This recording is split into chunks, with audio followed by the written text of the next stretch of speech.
श्री परमात्मे नमः। ओम श्री सत्य गुरुदेवाय नमः। ये देखिए बता रहे भगवान, ये है 9वें अध्याय का 23वां श्लोक कि पूर्णशील ब्राह्मणों व राज ऋषि भक्तजनों की शरणागति। भगवान समझा रहे कि फिर पूर्णशील ब्राह्मण जनता राज ऋषि भक्तजन परम गति को प्राप्त हो, इसमें क्या कहना। इसलिए तू सुख रहित क्षणभंगुर इस मनुष्य शरीर को प्राप्त होकर निरंतर मेरा ही भजन कर। भगवान आगे बता चुके हैं ना कि हमको सब कोई प्राप्त कर सकता, मैं सबके लिए समान हूँ, चाहे स्त्री हो, वैद्य हो, वैश्य हो, शूद्र हो, सब प्राप्त कर सकते हैं। तो इसलिए समझा रहे फिर जो पूर्णशील, जिनके पूर्ण जो है पूर्ण ने उनके ऊपर करुणा की तो वो ब्राह्मणों के कुल में जन्म दिए। जात के ब्राह्मण हों चाहे कर्म से ब्राह्मण हो, जो भगवान की पूजा आराधना करते रहते, हमेशा भगवान की भक्ति में ओतप्रोत रहते, वो ब्राह्मण ही हैं, भगवान कहते हैं। और राज ऋषि, ऋषियों में राज ऋषि माने ऋषि मुनि जो होते हैं वो अपने राज्य को, अपने परमात्मा को पहचान लेते हैं, या कोई राजा महाराजा होने के बाद भी ऋषि जैसा ही जीवन बिता रहे। सब अपने घर के राजा हैं, लेकिन एक जिसका भगवान में प्रीति हो गई तो वो ऋषि जैसा जीवन बिता रहे, तो वो कहते हैं उन लोगों की तो शरणागति का कहना ही क्या है। पूर्ण श्री ब्राह्मण और राज ऋषि भक्तजनों की शरणागति का उल्लेख किया गया है। भगवान बताया है कि यद्यपि मनुष्य शरीर सुख रहित अनित्य और क्षणभंगुर है, परंतु यदि इस शरीर को प्राप्त कर मनुष्य भगवान का भजन करे तो उसके अपने दैनिक कार्यों में व्यस्त रहते हुए भी नित्य भगवान का स्मरण रखे तो वो परम गति को प्राप्त हो जाता है। भगवान ने समझा कि ये क्षणभंगुर हमारा शरीर है, आज है और कल नहीं है, किस घड़ी उठ जाए आबो दाना कुछ नहीं पता है।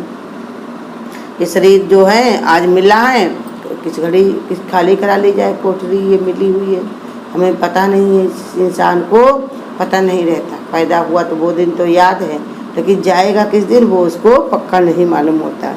तो इसलिए कहते हैं अनित्य है, क्षणभंगुर है, इसको प्राप्त करके दैनिक कार्य माने जो तुमको पूर्व जन्म के कर्म से मिले हैं वो कार्य तुमको करने ही पड़ेंगे, बिना करे तुम छूट नहीं सकते। इसलिए व्यस्त रहते हुए भी भगवान को स्मरण करता रहे, काम करे लेकिन भगवान का स्मरण करे, भगवान को ही अर्पण भाव रखे, भगवान के लिए ही करने की अपनी आदत बनाए, तो वो परम गति को प्राप्त हो सकता है, कर जाता है। किसी समय या परिस्थिति की प्रतीक्षा नहीं करनी चाहिए। ये नहीं करना चाहिए कि हम बुढ़ापे में करेंगे या मेरी सब परिस्थितियाँ सब सही होंगी या हमारे साथ ऐसा भगवान की कृपा होगी जब हमको ऐसी बुद्धि मिलेगी, कोई की बात हमको सच्चा ऐसे गुरु मिलेगा, तब नहीं। उसको जिस समय ये बात समझ में आ जाए उसी घड़ी वो भगवान का भजन, भगवान की ओर, परमात्मा की ओर वो रम जाना चाहिए। कब सब काम करने के लिए इनका पास टाइम है, लेकिन भगवान की भक्ति करने में ही वो टाइम नहीं निकाल पाता। लेकिन जिस दिन निकाल ले, जो घड़ी जिस घड़ी में वो भगवान की ओर अपना चित्त लगा ले, तो भगवान कहते वो उसको जो है करनी चाहिए, प्रतीक्षा नहीं करनी चाहिए। भगवान के भजन के लिए वृद्धावस्था की कोई चीज़ नहीं, परंतु निश्चित कहा है कि वृद्धावस्था के पहले ही तुमको मृत्यु। इसे तो कहा कि चलो वृद्धावस्था सबसे अच्छी है, भगवान का भजन करे, लेकिन पक्का किसको मालूम है कि वृद्धावस्था तुमको मिलेगी। कितने सारे जवान ही गुरु कहते थे मजबूत पेड़ जो है वो तो खड़े रहते पुराने और नए नए झिझरा कर कैसे गिर जाते हैं। ऐसे ही देखो बूढ़े बैठे बहुत सारे, लेकिन जवान अपने कार्य को पूरा करके भी आगे निकल गए हैं। कोई बीमारी पा करके, कोई एक्सीडेंट से, कोई कैसे न कैसे उनकी संदेशा जब आ गया तो चला चली हो गई। तो इसलिए कोई नहीं जानता कि तुम्हें कितना समय मिलेगा कि नहीं मिलेगा। यदि सारा जीवन संसारिक भोगों के चिंतन में ही गवा दिया तो भोगों का भाव चित्त में इतना दृढ़ हो जाता है कि वृद्धावस्था भगवान के भजन की ओर चित्त में वृत्ति नहीं लाएगी। अगर तुमने सारा, उसमें नुकसान भी बता रहे कि अगर सारा जीवन तुमने भोगों में ही अपना बिता दिया तो वृद्धावस्था में तुम्हें भोग के अलावा और कुछ याद नहीं आएगा। जो तुम्हारी देखी हुई चीज़ें हैं वो तुम्हारे चित्त में पड़ी हुई उन्हीं में मन जाएगा। जो तुम्हारी खाई हुई चीज़ें हैं उन्हीं खाने को मन करेगा। जैसे तुमने आराम जीवन बिताया है वही तुमको चाहिए होगा। ये भगवान की भक्ति नहीं कर पाओगे, कठिन होता है उनको। आज जब अपने शरीर को भगवान का दबा सकते हो, त्याग भावना कर सकते हो, तभी भगवान की ओर जुड़ सकते हो, लेकिन उधर मन ना लगा करके लगाया कहाँ है विषय भोगों में, तो फिर आखिरी समय पर ऐसी सब बातें बनेंगी, उधर न मन जा करके उधर ही जाएगा, क्योंकि अभ्यास ही बन गया ना। तो इसलिए भगवान कहते हैं कि हमेशा परमात्मा की ओर आए। भगवान ने बताया तरह तरह से, देखो संत महात्मा को भी बताया कि गार्गी मैत्री इत्यादि नाम आते हैं, उन्होंने भगवान की जो है इतनी आराधना की, इतनी भक्ति की, तो परमात्मा में भी वो लीन हो गए, परमात्मा में ही चले गए। शंकराचार्य जैसे संत हुए, उन्होंने बड़े बड़े विद्वानों के साथ शास्त्रार्थ किया।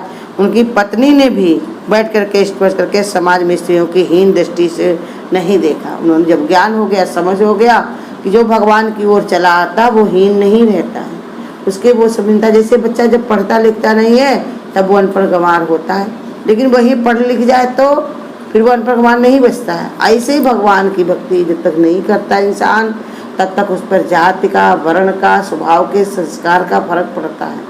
लेकिन जैसे ही भगवान की ओर चित्त उसका जुड़ गया, तो भगवान ने कहा ये सब चीज़ें उसको रुकावट नहीं डालती। लेकिन अगर जो भोगों में ही अपने चित्त को रमाए रहता है, अब ये सोचे कि हम कोई दिन इसको छोड़ करके भगवान की भक्ति करेंगे, तो वो दिन आज ही भोग अगर हैं तुम्हारे पास तो फेंकने की जरूरत नहीं है, लेकिन उनमें आसक्ति को ख़त्म करो। खुश ना हो देख देख करके कि ये जो चीज़ें हैं वो सब हमारी हैं, इनको तुम मैं कहते हो, गुरु कहते उन्हीं को त्यागना पड़ेगा। जिस मकान को तुम खड़े हो के बनवाया है, हमारे शरीर को छोड़ते ही तुमको वहाँ पर कोई अंदर नहीं ले जाएगा। जो बेड को तुमको देख देख करके लाए हो, उसको कोई बैठने नहीं देगा, निकाल के तुमको तुरंत ही बाहर करेंगे। अरे अरे अरे तो चले गए, कोई बचा नहीं रोने के लिए, धोने के लिए, अंदर ले जाके क्या फ़ायदा, यहीं से चले जाएंगे, सब लोग यहीं पर देखने आएंगे, यहीं से ही चले जाएंगे। कितना रुपया पैसा तुमने कैसे मर मर के इकट्ठा किया है, लेकिन वो जैसे का तैसा पड़ा रहेगा, वो तुम पर नहीं कहेगा तुमने हमको इतना मेहनत से कमाया है, हम तुम्हारे साथ चलेंगे। वो कहेगा नहीं, हमें जो भी पाएगा वही अपने आराम से खर्च करेगा। हमारी तो आदत ऐसी है कि जो हम अपनी तरफ बढ़ा लेता हम उसी के कार्य में लग जाते। तुम आसक्ति रखते हो, लेकिन हमें कोई आसक्ति नहीं है। तरह तरह से भगवान समझाते हैं कि अपनी वृत्ति ऐसी बना लो कि परमात्मा का ही स्मरण हो, हर समय भगवान का ही याद रहे। भगवान की चर्चा जब करोगे, भगवान में ही रमे रहोगे, तभी स्वभाव बनेगा। बड़ी मुश्किल होता है स्वभाव बनना, बड़ी जन्मों की ये आदत न बातों से बदलती है। बहुत मुश्किल होता है इंसान का जो अपने स्वभाव को बदले, लेकिन अपनी अगर बदलना चाहे तो बदलने में उसको देर नहीं लगती। जब तुम पक्का निश्चय बना लो, पक्का भाव बना लो, तो तुम्हारे भाव को कोई हटा नहीं सकता, कोई बदल नहीं सकता।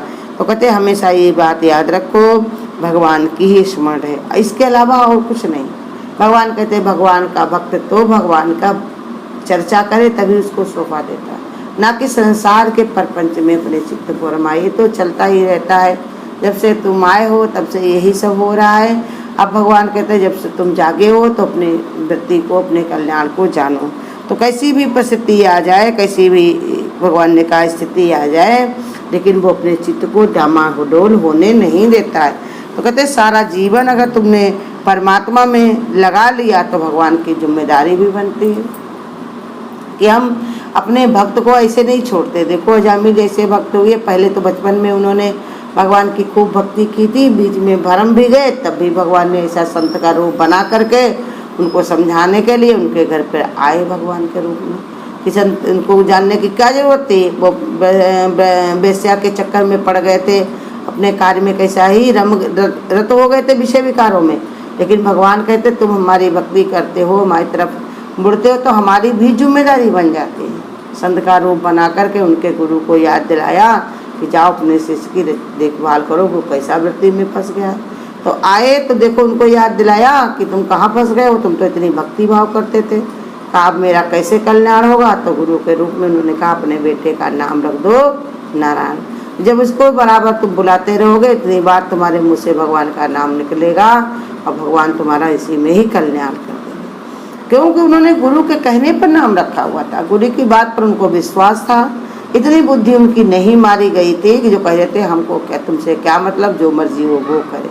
संसार में बहुत सारे लोग ऐसे भी होते हैं, इनको समझाया जाए तो वो कहेंगे कि हमको कोई मतलब नहीं है, तो अपना काम करो। लेकिन भगवान कहते जो श्रद्धा होती, जिनके अंदर प्रेम होता, जिन पर भक्ति थोड़ी भी पड़ी होती है तो वो स्वीकार कर देते हैं और बात को मान लेते, तो भगवान कहते वही उनका कल्याण हो जाता है। मानने से समझाने से ही उनके कल्याण हो जाता है। तो इसलिए समझा रहे भगवान कि इसके चक्कर में ना पड़ो कि वृद्धावस्था आएगी तब तुम भगवान का भजन करोगे।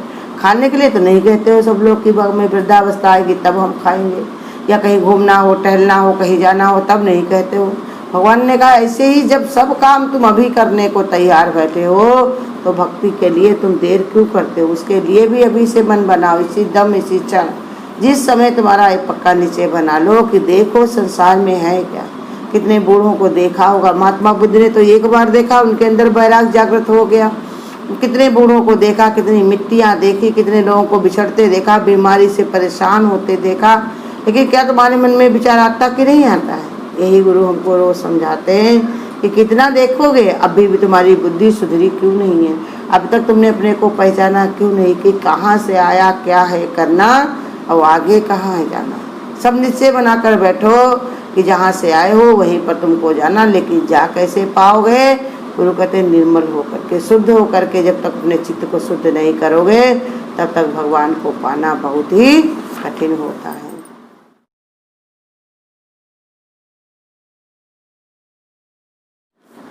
आराम के साथी क्या क्या थे, जब वक्त पड़ा तब कोई नहीं। सब रिश्ते अपने मतलब के, दुनिया में किसी का कोई नहीं। आराम के साथी क्या क्या थे, जब वक्त पड़ा तब कोई नहीं।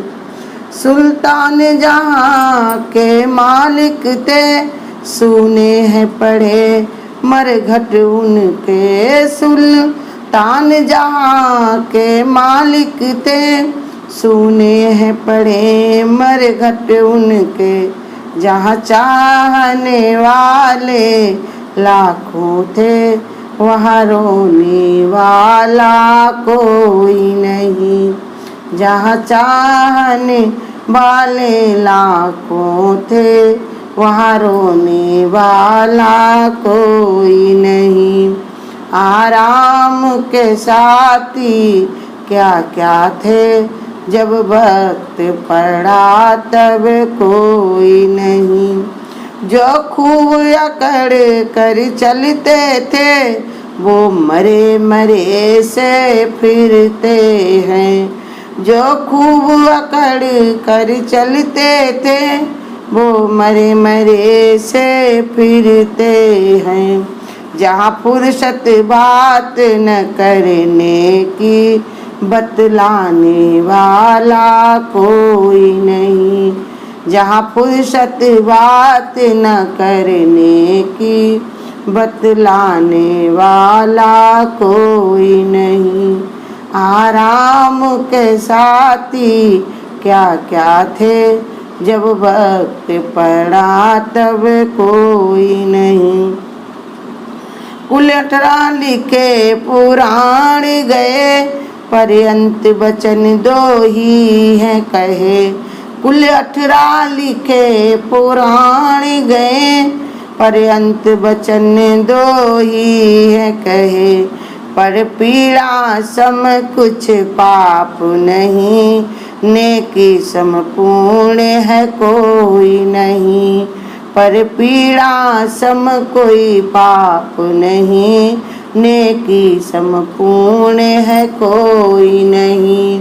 आराम के साथी क्या क्या थे, जब वक्त पड़ा तब कोई नहीं।